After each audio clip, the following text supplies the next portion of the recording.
So when you're starting a new business, a lot of people wonder about the power team, who you need involved, and one that comes up continuously is an accountant. And the question is, who are they, what do they do, and do you need them in your business?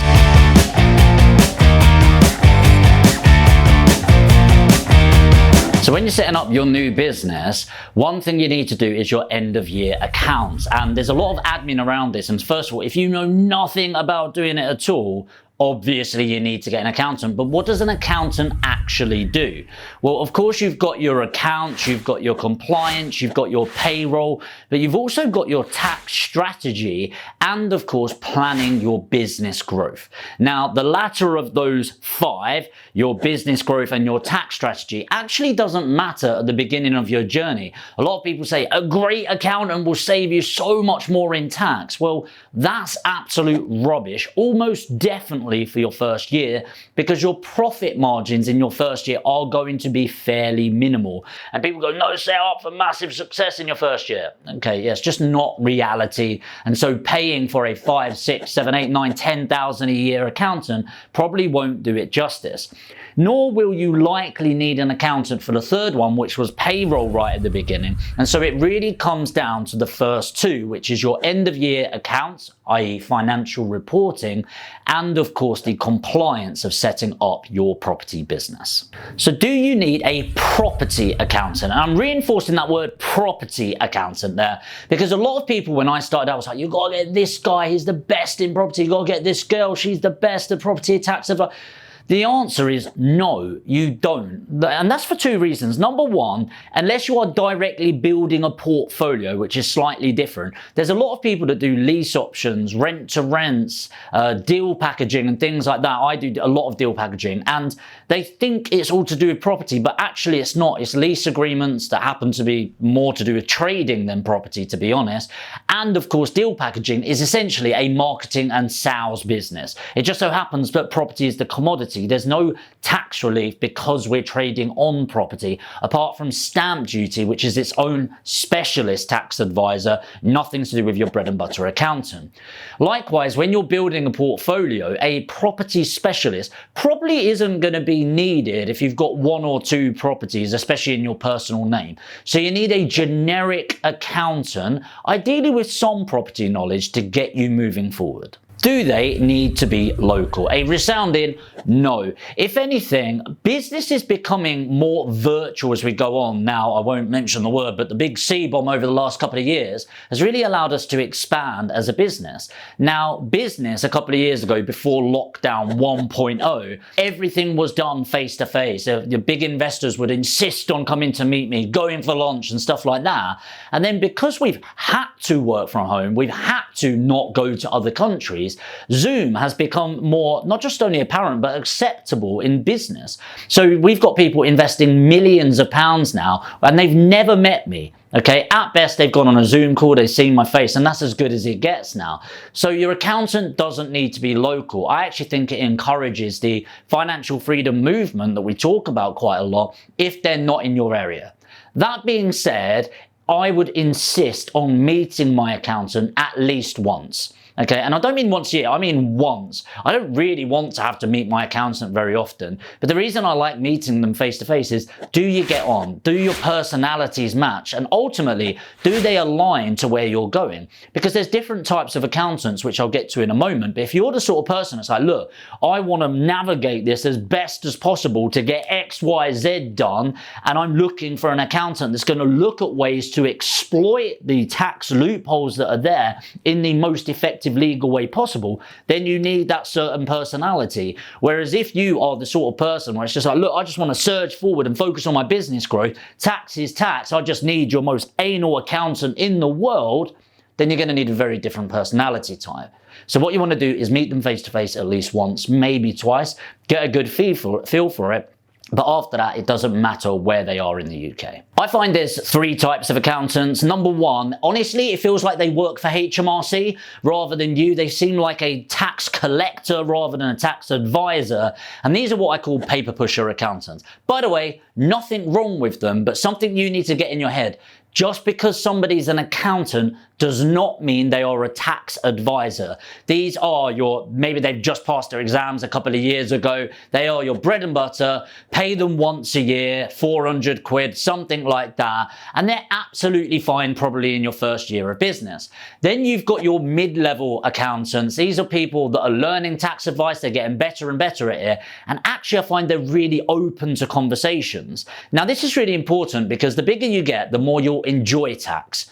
I know that sounds a bit counterintuitive, but actually, the bigger you get, the more benefit there is in understanding tax structures. So a lot of the conversations I have with my accountants is telling them about tax loopholes. Just because it's like a lawyer. Imagine all of the books you can read on conveyancing and property law. You don't know everything about property law in the same way tax advisors and accountants don't know everything about tax or accounting.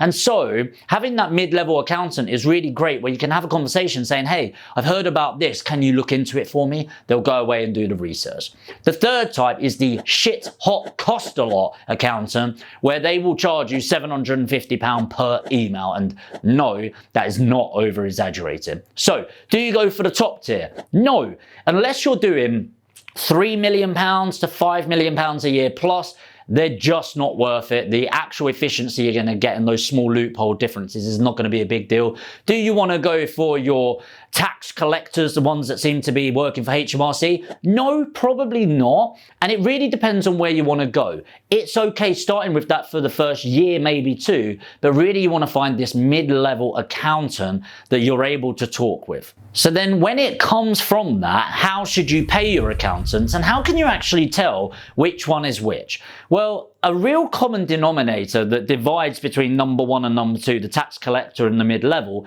is how their charging works. So often the lower bracket of accountant, which is absolutely fine again, but they will charge at the end of the year £400 to submit your accounts, blah, blah, blah, blah, or whatever it is, 300-400 quid, 500 quid, doesn't really matter. The mid-level ones will end up doing different packages. Number one, I like that. It shows they're quite shrewd business people, because if they called it the Ruby package for £300 a month, they're getting a hell of a lot more money out of you. Those are usually going to be the better ones, and the tip that I would give you is make sure as part of that package there is the opportunity for at least one-to-one session with them for you to drill them with questions, get answers, or put things forward to them now that you're doing your research. Because otherwise, if all they're doing is a glorified version of what number one will do, is the end of year accounts. Number one, are they really getting to know your tax strategy that you're looking to move forward with as you build up? And also, if you're not doing that and you're paying monthly, you might decide 6 months down the line they're not really doing anything for you, but you've paid them 6 months without actually doing 6 months of the work. So make sure to get those strategic consultation calls booked in place. The next thing I'm looking at is how big is the operation as a whole. And as a rule of thumb, this isn't like black and white, but as a rule of thumb, my accountant's size as their business accountancy should reflect mine. So for example, if my accountant is doing 10, 20, 30 grand a year, i.e. they are a one-man or one-woman band, that would not make business sense for me at the stage where we're doing multi-millions every single year now. What I need is an accountant that is either set up on their own with a couple of assistants and things like that, but they've come from a company where they were part of 15, 20 people, or of course they own the company with 15 to 20 people. In the same way, you notice the super rich earning hundreds of millions every year will work with accountants and wealth managers in those situations. And as a rule of thumb, the experience, the expertise grows as the team grows. And the reason for that is you become less generalized when you grow a business and you get people to specialize in different areas of tax law and accountancy. So allow your accountant to grow with you. So the big question is, should you get one? And the answer is, it depends. Okay, and I know that's not really helpful, but when you're starting your business, getting an accountant is just a business expense, okay? It really is an investment, but that's easier said than done. Yes, you've got your startup costs, but you know, you've got your education, you've got your mentoring, you've got your compliance, your insurances, your accountants, everything you've got, your laptop, your desk, your office space, if you're going down that route. You should be looking at how can I mitigate these expenses. So my answer would really depend on what's your basic knowledge level. I honestly don't think it takes a genius to submit accounts. So if all you're going to get your accountant to do is submit your basic accounts, which is going to be based on your receipts that you've submitted to them at the end of each year, I'd say 90% of you can figure out how to do that within a couple of hours. You do not need to be an accountant to do that, my personal opinion.